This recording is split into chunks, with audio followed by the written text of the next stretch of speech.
And another hello to you.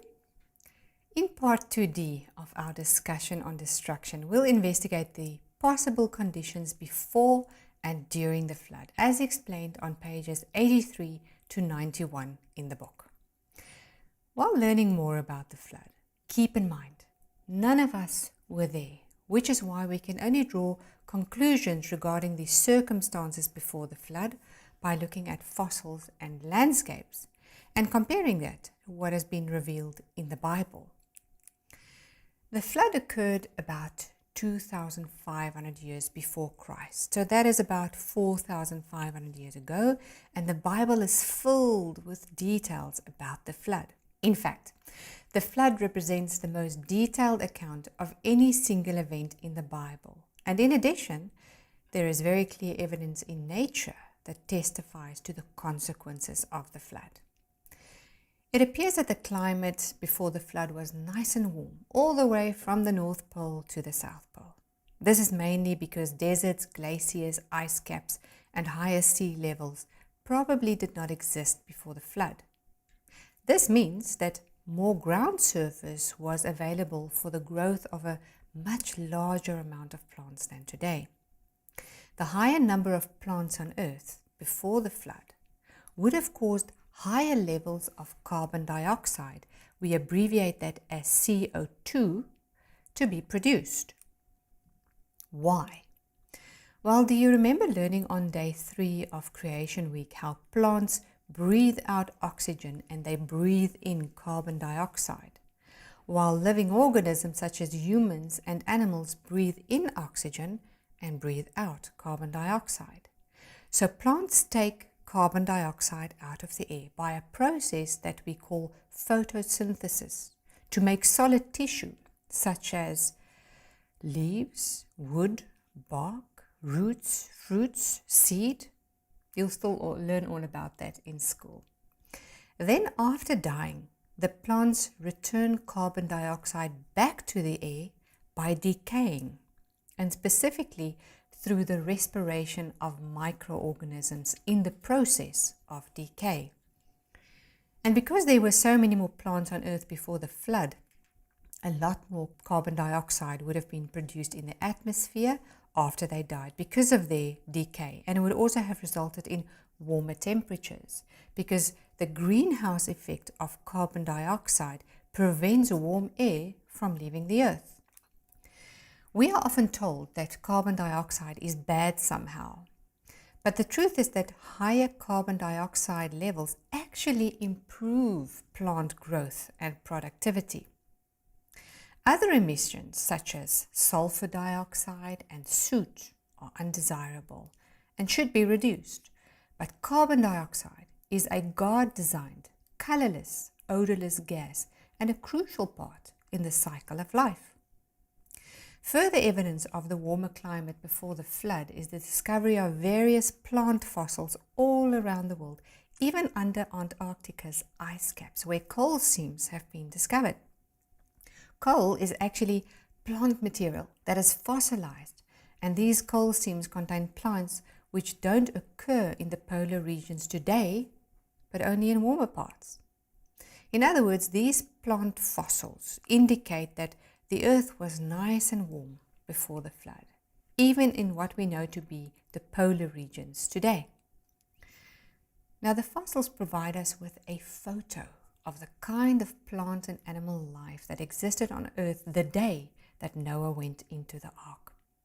It reveals a pre-flood world that was very green and moist and absolutely teeming with plants and animals. Very likely only broad rivers and shallow seas existed. Before the flood, most of the water was probably located deep in the Earth's mantle, where there's still a lot of water present today. Dinosaurs were alive, and initially all of them ate plants. Animals that eat plants are known as herbivores. After sin came into the world, some animals became carnivores, and carnivores eat the flesh of other animals.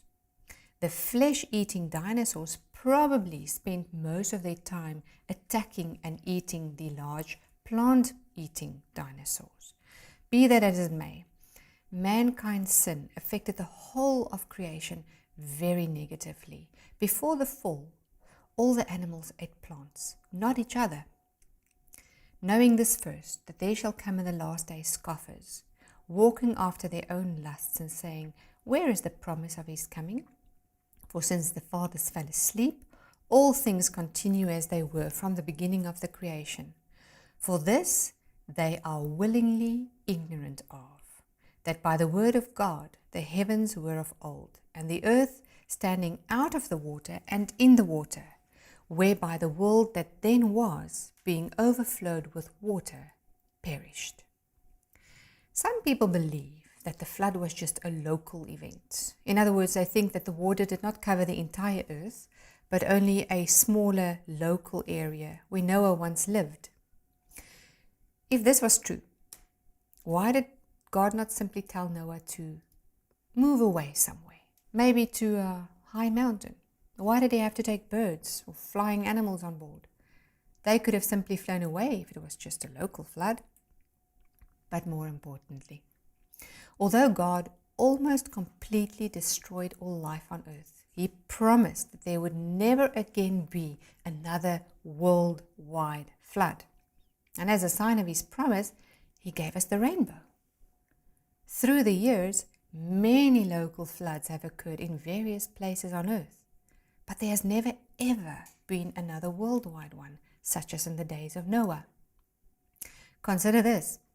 If Noah's flood was only a local flood, it would mean that God has broken his promise over and over and over again, because there has been countless local floods on earth since Noah's time. God never breaks his promises.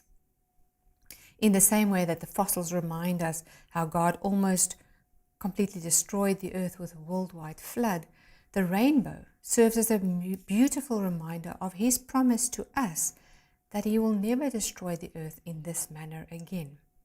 We know that a great destruction is coming, but it will be by fire, not by a flood. You can read all about that in 2 Peter 3, verse 10 to 12. The Bible clearly tells us that it was a worldwide flood, but in addition, there are at least 500 non-biblical legends worldwide that tell of a flood, and the details are remarkably similar to that which has been revealed in the Bible. From the third day of creation until just before the flood, the earth looked completely different from what it looks like today, probably with one supercontinent, not necessarily in the shape of what is called Pangea, but probably much, much bigger. We read about this in Genesis 1, verse 9 to 10. Then God said, let the waters under the heavens be gathered together into one place, and let the dry land appear. And it was so. And God called the dry land earth, and the gathering together of the waters he called seas. And God saw that it was good. We'll learn more about this shortly.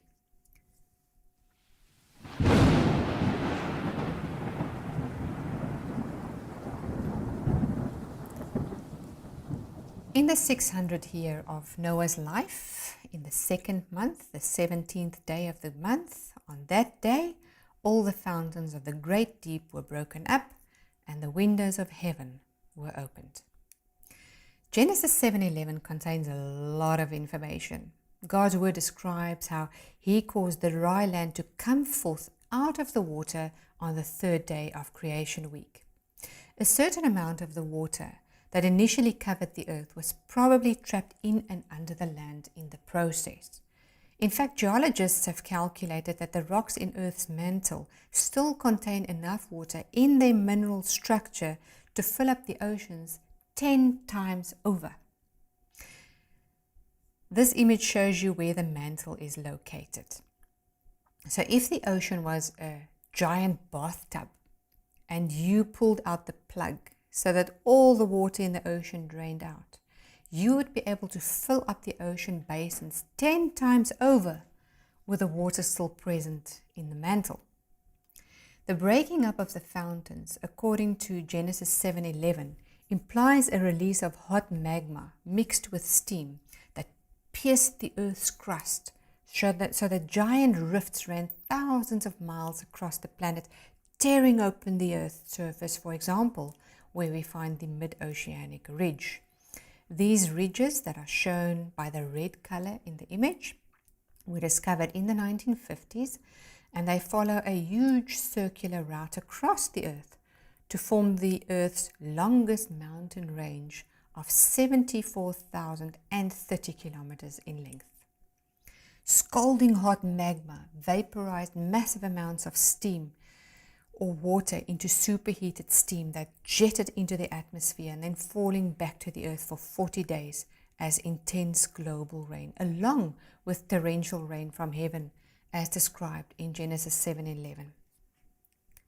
The hot magma that pushed up out of the rifts formed a new hot ocean floor, so hot that it began to well up, pushing up the ocean water so that the sea level rose dramatically and overflowed the land. In your school textbooks, you will learn about Pangaea, a hypothetical supercontinent that included all current land masses believed to have been in existence before the continents broke apart millions of years ago. But as mentioned, although we have some idea, no one really knows exactly how the continents fit together in the past, nor do we know how big that supercontinent really was. And did the continents really take millions of years to move apart? The Earth's surface consists of a mosaic of rigid plates, each moving as the other one moves. This movement or drifting of the continent is called continental drift. One of the theories on continental drift, called catastrophic plate tectonics by Dr. John Baumgartner, explains how the speed with which the continents moved apart could have been up to 150 feet per second. Now, that's quite fast, more like a continental sprint than continental drift. And this probably happened when certain plates slid beneath other plates. We call that subduction. So the breaking up of the fountains of the deep caused the supercontinent to be broken up, with the plates moving away from each other, sliding under one another, and sometimes ramming into each other to form today's mountain ranges. In this way, the continents moved into their current positions within just a few months. The fact that the fountains are mentioned first is probably an indication that the most important source of water came from the earth as well as from the oceans. These fountains did not stop squirting water until a full 150 days or 5 months of the flood had run its course. Now, there was also another type of fountain that broke apart at this time, and that was the reservoir of the underground molten rock or magma. Today, there are many volcanic rocks found scattered in between the sedimentary rocks. Sedimentary rocks were laid down during the flood. It is therefore very likely that this breaking up of the fountains included a series of volcanic eruptions, especially where that hot new ocean floor began to dive under the continents that we call subduction zones. Large amounts of water were released from beneath the surface in the process, and violent earthquakes and tsunamis occurred. Did you know that up to 70% of what is released from a volcano is actually water in the form of steam? And the windows of heaven were opened, and the rain was on the earth 40 days and 40 nights. It continued to rain non-stop for 40 days and 40 nights. Some people believe that there used to be a thick water vapor canopy around the earth, and that all the water for the flood came from there. But a lot of research was done on this, and if such a canopy existed before the flood, it could never have been thicker than about 2 meters, because if it was any thicker, this would have caused the temperature on Earth to be far too hot due to the greenhouse effect. A 2-meter thick water vapor canopy would not have made a significant contribution to the 40 days and nights of rainfall anyway.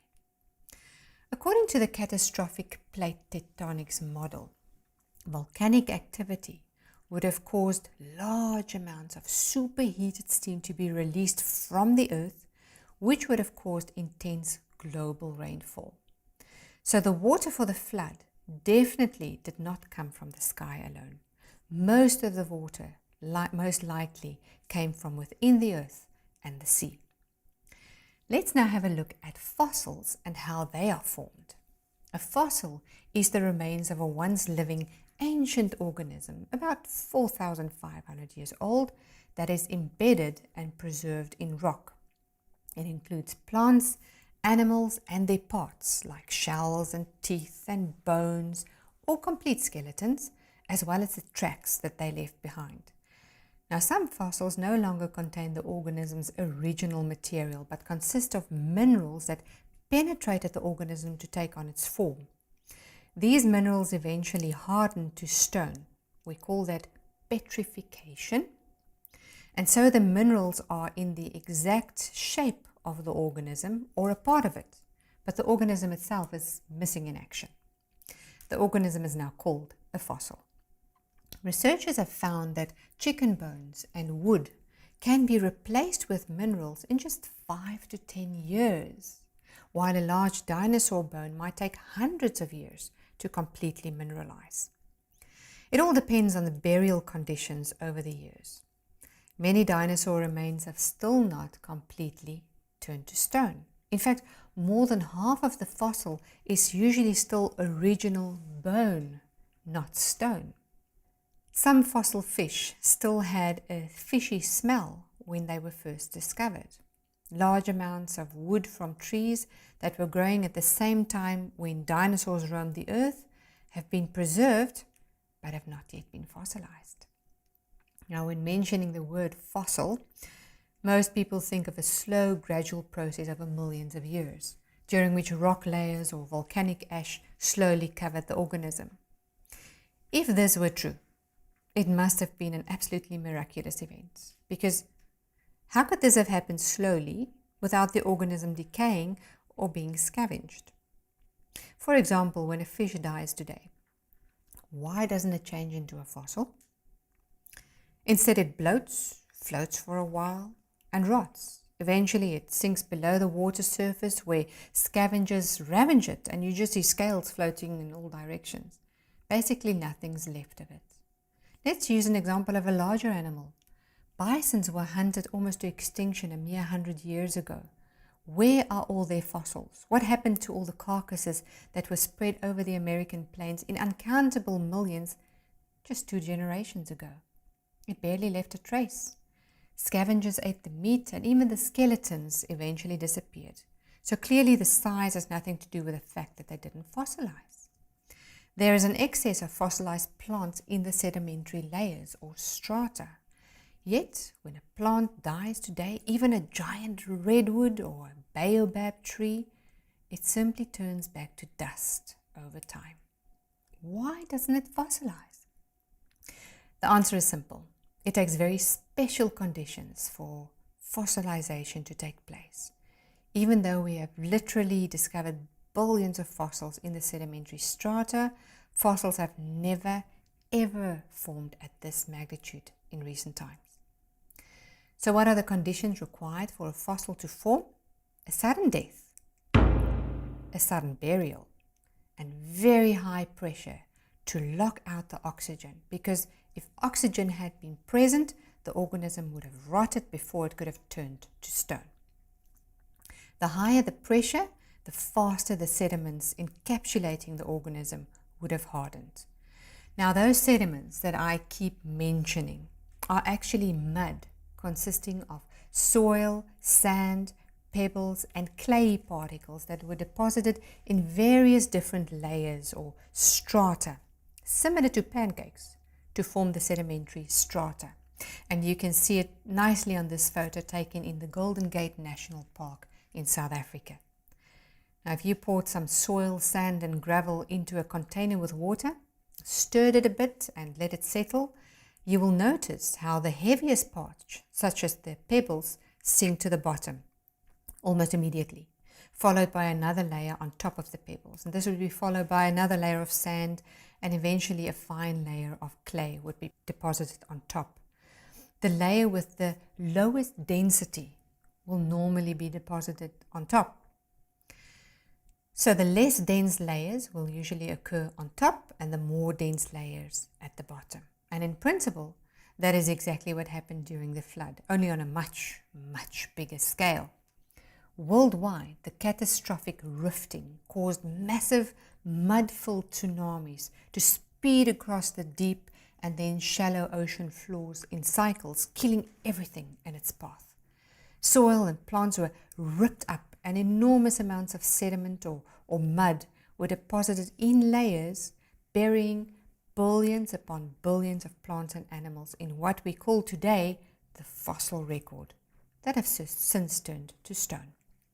In fact, fossils, in other words, the remains of plants and animals or parts of them, are only found within the sedimentary strata because they were buried there during the flood. These fossil-bearing sedimentary rock layers cover almost 3/4, 75% of the Earth's surface. Now you know why. It's all because of the flood.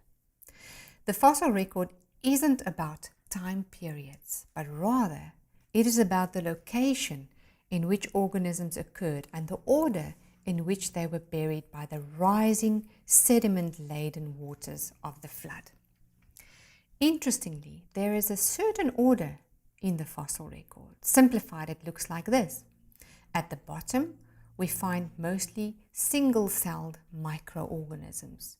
Since the flood began in the sea, when the fountains of the deep burst forth, we would expect enormous amounts of muddy sediments and marine invertebrates to be ripped up by the turbulent waters. As the flood waters flooded the continents, huge numbers of these shallow marine invertebrates such as sea sponges and snails, inkfish and crabs and other marine creatures were buried on the continents in rapid succession. This is followed by amphibians such as frogs and lizards. Next up is the dinosaurs, which are land-living reptiles, followed by the large land-living mammals and birds. Most of the coal that we still mine today were also formed during the flood. The fossil record clearly shows how, once upon a time, a huge catastrophe occurred where billions upon billions of plants and animals were rapidly covered and buried in the sedimentary strata where they later turned to fossils. But how rapidly did this really happen? Did it take months, weeks, days, minutes, seconds? A clear fossil of an extinct marine reptile called the ichthyosaur was discovered. This is a fossil of a mother who has almost finished giving birth to her live little bambino. Only the mouth of the baby is still in the mother's birth canal. This illustration shows it in more detail. It is clear that both were overwhelmed and buried very rapidly, probably during the flood. It must have happened rapidly, otherwise both would have either rotted or would have been eaten by scavengers. The other option, if evolution were true, is that the mother lay on the ocean floor for thousands of years, giving birth to her little baby while the sediment slowly covered them over thousands of years, and they somehow fossilized without decaying or being scavenged. What makes more sense to you? Slow or fast? There's even been a discovery of a fossil fish swallowing another fish. With its mouth full of food, the fish and its meal were squished as flat as a pancake. Only the tail of the fish being eaten was still sticking out, for decoration or just maybe so that we could clearly see this evidence for what it really is. Clearly it must have been a very sudden and rapid event if we are able to see a fossil of one fish swallowing another fish before they were both buried under muddy layers. Other interesting discoveries include fossilized jellyfish. Can you believe that? Even fossilized giant oysters have been discovered, about 500 of them at an altitude of 4,000 meters above sea level in Peru. But how could oysters have lived up there? When an oyster dies, its shell opens up. However, if the oyster is buried alive under very high pressure or dies very suddenly, the shell remains closed.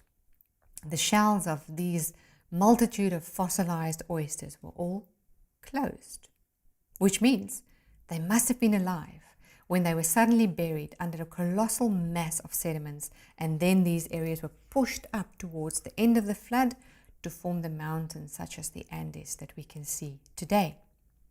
Psalm 104 clearly describes how the mountains lifted and the valleys sank down, and also how the water ran off the continents into the new ocean basins. The entire process certainly did not take millions of years, but in fact happened really, really fast. We'll learn more about this in the next episode. Thank you.